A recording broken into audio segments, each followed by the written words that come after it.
Midseason is here, and with 5 weeks of UFL action in the books, it's time to take a step back and ask the question, who's truly dominating on special teams? This isn't just about nailing field goals or breaking off a long return. I've been crunching the numbers every week. Kickers, punters, coverage units, you name it. In this video, I'm breaking down who's stepping up when it matters most and who's still got work to do.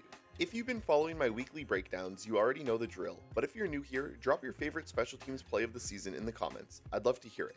As a smaller creator, I genuinely enjoy being able to read and respond to every comment, so let's keep the conversation going down below. We'll kick things off with the kickers. There's really no debate here. Rodrigo Hot Rod Blankenship has been the best kicker in the UFL through 5 weeks. He's a perfect 12 for 12 on the season, with a long of 56 yards, the longest field goal we've seen all year. He's also nailed kicks from 53 and 55 yards out, and his average make distance is from 41.8 yards, the furthest back in the league. Right now, he's the gold standard. Right behind him are Harrison Mevis and Matt Coughlin, who've both been rock solid inside of 50 yards. Mevis gets the edge over Coughlin because of his consistency from deeper ranges. He's simply hit more long distance kicks in clutch situations. Matthew McCrane slots just outside the top 3 for me. He leads the league with 13 made field goals, but those 3 misses knock him down a peg. I'm not really holding the recent 58-yarder against him, but missing from 40 in week 2 and that chip shot 27-yarder back in week 3 makes it hard to put him any higher right now. Lucas Havrisik is my dark horse pick. His only miss was a 53-yarder in his second pro attempt, and he's since gone 7 for 7, including nailing a 42 and 47-yarder in week 5. If he keeps this up, he could crack the top 3 by season's end.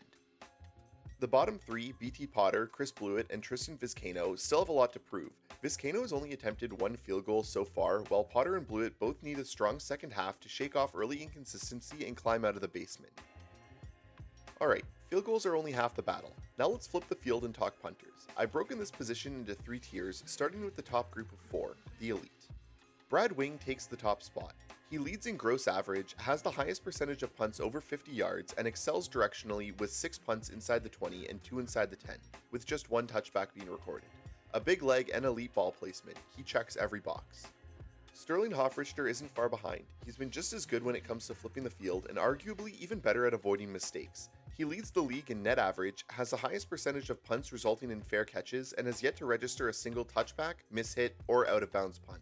He's been clean, consistent, and extremely reliable, which is why he's still right there in the top tier conversation. Colby Wadman and Marquette King round out the top 4. Both have put together strong seasons with above average numbers in distance and pooch punts. Wadman has been especially solid at limiting return yardage, while King leads the league in total punts inside the 20-yard line and has been a key piece of Arlington's field position battle. That said, both have had a few too many negative reps, whether it's touchbacks or punts going out of bounds, and will need to tighten those things up to push higher in the rankings. Tier 2 are the dark horses. Matt Mengel and Mike Rivers both have extreme upside. Mengel's averaging the fewest yards per punt, but ranks 4th in net average and ties for most fair catches. His numbers aren't flashy, but they're extremely efficient. Rivers has a massive leg, dropping bombs inside the 20 when he's on, but inconsistency has been the issue. He's averaging 1 touchback per game, which has tanked his net average. A few clean weeks could push either into the top tier. Finally, we have Tier 3, the guys who are still finding their rhythm. Here we have Paxton Brooks and Seth Vernon, both of whom have struggled this year. Brooks has the second lowest net average in the league and just 1 punt over 50 yards, while Vernon's gross average looks solid, but like Brooks, his net average is bottom tier, and both are struggling to consistently pin teams deep and keep punts inside the field of play. There's still time for them to turn things around, but as of now, they round out the bottom of the rankings. We've broken down how punters flip the field with precision, but the battle for field position starts even earlier. Let's spotlight the kickoff specialists who set the tone before the return even begins. BT Potter has been by far the most impressive kickoff specialist we've seen in the UFL, and it's mostly because of the brilliant idea to kick the ball sideways off the tee. Not tilted, not angled, literally sideways. Instead of the usual end-over-end spin, the ball takes on this unpredictable knuckleball effect that makes it a nightmare for returners to field cleanly. He's already forced multiple muffed kickoffs just from how awkward it is to track. That extra second or 2 returners spend trying to locate and field the ball cleanly, that's time they don't have to find a return lane. The results speak for themselves. He leads the league with the lowest average opponent starting field position at the 27.8 yard line, with 65% of kicks staying inside the 30 and 0 negative reps. Rodrigo Blankenship's doing it a bit differently, not with finesse, but with sheer leg strength. 52% of his kicks have traveled 65 plus yards through the air, forcing returners to field the ball inside their own 5-yard line. He's also posting strong results with 59% of his kickoffs staying inside the 30 after the return, and he's done all this while leading the league in kickoff volume. He's had just one negative rep all year long, a major touchback back in week 1. Coming in at third is Chris Blewett, who's been a standout in pinning opponents deep. He leads the UFL with an impressive 71% of his kickoffs remaining inside the 30-yard line, forcing an average opponent starting field position at the 28.2-yard line. Still, with fewer kickoffs compared to the top performers, he's got room to climb if he gets more opportunities. Lucas Havrisik has been solid. His average opponent starting field position at the 29.8-yard line is just slightly better than the league average of the 30.1, but his stock is trending up after a massive week 5, where he kicked off 7 times and recorded 3 minor touchbacks, which is when the ball lands in play, then bounces into the end zone for a touchback. That's huge. We'd only seen one of those all season before this week. His numbers are improving week over week, and if he keeps it up, it'll be hard not to move him even higher by season's end. Harrison Mevis alternates between deep bombs and pooch kicks, which keeps returners guessing, but yields mixed results. He's had 61% of returns stay inside the 30, which is third best in the league, but his average opponent starting field position is still right in league average at the 30.1-yard line. That tells me returners are either getting stuffed quickly or they're busting loose for huge chunk returns. It's a risky game. Tristan Vizcaino's shown promise in limited action, with 57% of his kickoffs traveling past 65 yards and remaining inside the 30, but with just 7 total kickoffs, he's stuck in place, nowhere near destroying his elite kickoff run before his week 3 groin injury. Matt Coughlin struggled, leading the league with 2 kickoffs falling short of the landing zone, handing opponents the ball at the 40-yard line. Those misfires, paired with low volume and a couple of big returns, drag his average opponent starting field position all the way out to the 32.2-yard line. And Matthew McCrane's got the biggest leg, with 71% of his kickoffs traveling over 65 yards, but 5 touchbacks, an out-of-bounds kickoff, and a kickoff short of the landing zone, 7 negative reps in total, inflate his opponent's starting field position out to the 31.7-yard line, which is too boom or bust for me. Now, you can't talk special teams without showing some love to the guys who make every field goal and punt possible. That's right, we're heading into the trenches to talk about the long snappers. Quick refresher on how I grade them in the UFL. Snaps are like baseball pitches. A clean, accurate snap is a strike. Anything off target is a ball. Each week I go through every UFL highlight package, grading every field goal snap and punt snaps when we're lucky to see them. I also track blocked kicks, how often they get involved in coverage, and how consistently they hold the line in protection. Let's dive in. Ryan Langan has been the most consistent snapper so far. He's delivered 11 strikes on 12 total snaps, giving him a strike percentage of 92%. His only blemish was a high snap on a field goal attempt back in week 3. Otherwise, he's been money. Clean protection, no pressure up the middle, and even chipped in with a tackle on punt coverage. Unfortunately, he went down with an injury in week 5 and is expected to miss some time. Alex Matheson is right behind him with 12 strikes on 14 snaps, 86%.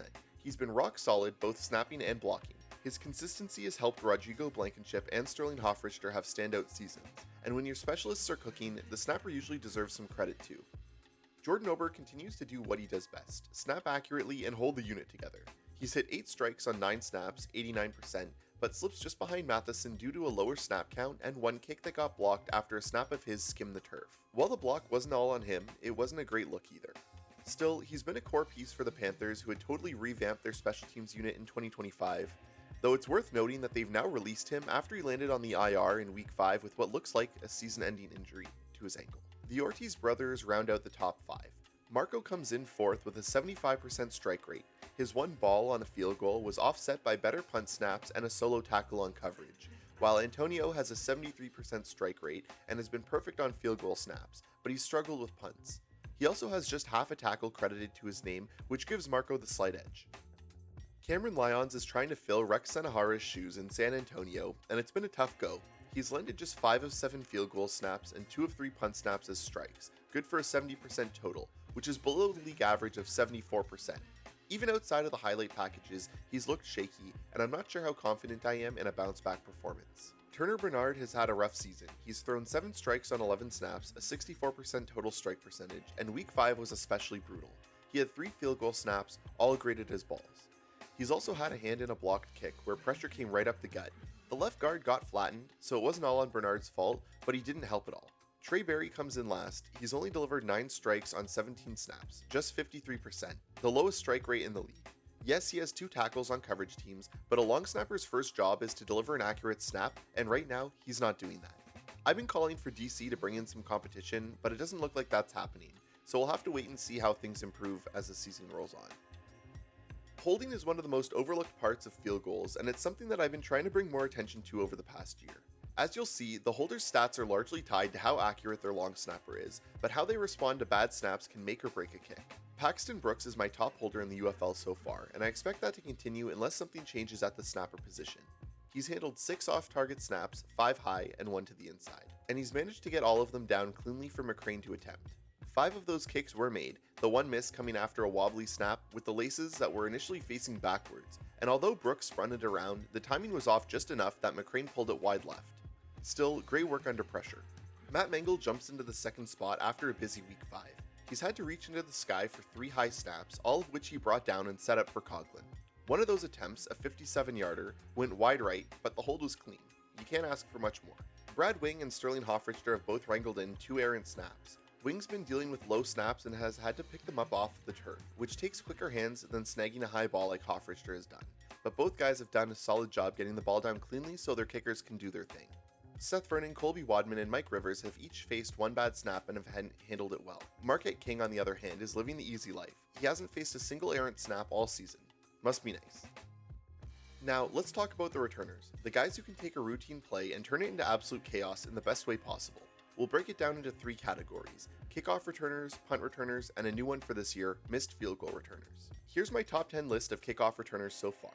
I won't break down every single one, that'd make this video way longer than it needs to be, but I do want to highlight a few guys. Amari Rogers takes my top spot. He has the second highest average of 28.3 yards per return, a minimum of 2 attempts, and over 57% of his returns have gone for 30 plus yards. He hasn't broken off a massive one yet, but he's consistently explosive and hasn't muffed a single kick. That kind of reliability earns him the crown. Devin Ross comes in at number 2. He might actually have the best highlight reel thanks to back-to-back monster performances in weeks 2 and 3. Week 3 was where he really stood out, totaling 212 yards on 6 returns, and he had the league's longest return at 49 yards. But he dipped in week 4, averaging just 23 yards per return and muffing a kickoff, which was luckily recovered by his teammate. Ball security concerns and the fact that Xavier Malone has replaced him in week 5 knock him down just a notch. Anthony McFarland and Dion Kane round out the top 4. McFarland is averaging 27 yards per return and Kane is averaging 28.1, with both having about 36% of their returns go for big gains. Kane sits just below McFarland due to a week 4 fumble where he lost control of the ball when he hit it off of his own thigh. The rest of the list, Kalen Ballage, Gary Jennings Jr., Blake Jackson, Jaden Mickens, Lawrence Keys III, and Eric Guerrer have all been solid but haven't shown the same consistent big playability as those top 4. Now for the punt returners. The top spot belongs firmly to Matthew Sexton. He's been a threat since his XFL days with the Vegas Vipers, and while it took a little time to get going with San Antonio, he's finally found his groove. He's averaging 19.3 yards on 8 punt returns and had an 83-yard punt return touchdown in week 4. Volume isn't quite as high as others, but when you're the only guy to take one to the house, you earn that top spot. Ja'Cour Pearson and Jaden Price round out the top 3. Pearson has 5 returns of 15 plus yards, accounting for 36% of his returns, and Price has 4, also 36%. Pearson's lost a fumble, and Price tends to call for fair catches more than I'd like, but both are electric when they're given the chance to take off. Davion Davis, Jaden Mickens, and Isaiah Henney make up that next tier of punt returners. Each has had at least one explosive return of 30 plus yards, with Mickens and Henney even reaching 40 and 50 yards respectively. Their high ceiling keeps them in the top 6. The bottom 4, Amari Rogers, Lawrence Keys III, Blake Jackson, and Malik Turner, have shown flashes, but we need to see more volume before they climb the rankings. Now, here's a category I didn't expect to include this year, missed field goal returners, but the 2025 UFL season has been wild in all the best ways. In week 5, Isaiah Henney fielded a missed field goal 8 yards deep in his own end zone. He bounced it outside, picked up a convoy of blockers, and returned it 108 yards all the way to the house for the first kick 6 in UFL history. It was absolute chaos, easily one of the best highlights of the season so far, earning him Special Teams Player of the Week for his efforts. Jordan Mosley also deserves a mention. He recovered a blocked field goal and brought it back 29 yards. Not as flashy, but still a heads-up play that flipped the field. Alright, we've talked about the guys bringing the ball back, now let's give some love to the ones trying to stop them. We'll start by looking off at coverage units team by team, then spotlight some individual standouts and wrap up with my top 10 special teams contributors so far. First up is the St. Louis Battlehawks. They've been incredibly consistent all year, allowing just 8.7 yards per return and 23.8 yards per kickoff return. They haven't blocked any kicks or forced a turnover yet, but they are the least penalized unit in the league, and that kind of discipline is what keeps them in the top spot. The Birmingham Stallions come in at number 2. They've had a phenomenal year on punt coverage, allowing only 30 total yards across 7 punt returns and forcing fair catches 30% of the time. Kickoff coverage hasn't been quite as sharp, they're allowing 24.9 yards per return, but they've kept penalties low and forced a turnover. What drops them out of the top spot is that 108-yard missed field goal return touchdown they allowed to Isaiah Henney. It's tough to ask your field goal protection unit to chase down a speedster like Henney, but still, it counts. At number 3, the Memphis Showboats. They've been excellent on punt coverage, allowing just 8.9 yards per return.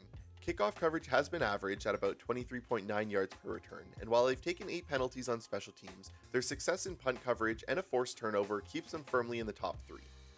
The Arlington Renegades and the Houston Roughnecks land at 4 and 5 respectively. The issue for both is punt coverage. Arlington is allowing 13.6 yards per punt return, and Houston is giving up 13.9. Their kickoff coverage has been better, but until they clean up those punt units, I can't justify moving them higher. Next are the DC Defenders and the San Antonio Brahmas. Neither team has been efficient on either front. DC is giving up 13 yards per punt return and 26.4 yards per kickoff. San Antonio is only slightly better on punts at 11.1 yards, but is dead last in kickoff coverage, giving up 29.1 yards per return. On top of that, both teams are among the most penalized. San Antonio has 11 penalties for 92 yards, and DC leads the league with 15 special teams penalties. Even with each team having a blocked kick and a forced turnover, I can't rank units that undisciplined any higher. And rounding out the list is the Michigan Panthers. They've given up a league worst 16.2 yards per punt return. While they do lead the league in kickoff coverage with just 20 yards allowed per return, I credit that more to BT Potter's Knuckleball than the coverage team itself. They've also taken 6 penalties for 35 yards. Each week I track tackles, forced fumbles, recoveries, and penalties to get a full picture of who's making an impact. Solo tackles are worth 1 point and assists are worth half each. Leading the way are Quinterio Cole and Tavante Beckett, tied with 5.5 special teams tackles each, leading the league, and neither has committed a single penalty. Just behind them in the 3rd to 5th positions are Callahan O'Reilly, AJ Thomas, and Stephen Jones, each with 5 tackles and no penalties to their name. At number 6 is DeMarcus Mitchell, who's only at 3.5 tackles, but made one of the biggest plays of the year, forcing a fumble on Xavier Malone during a kickoff return.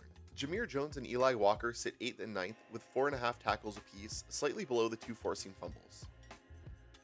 And in 10th is Michael Ojemudia. He's tied for the league lead in tackles with 5.5, but he's the only one on this list with a penalty, a costly 15-yard flag for tripping a returner on a punt return. That hurts his stock even with the solid production.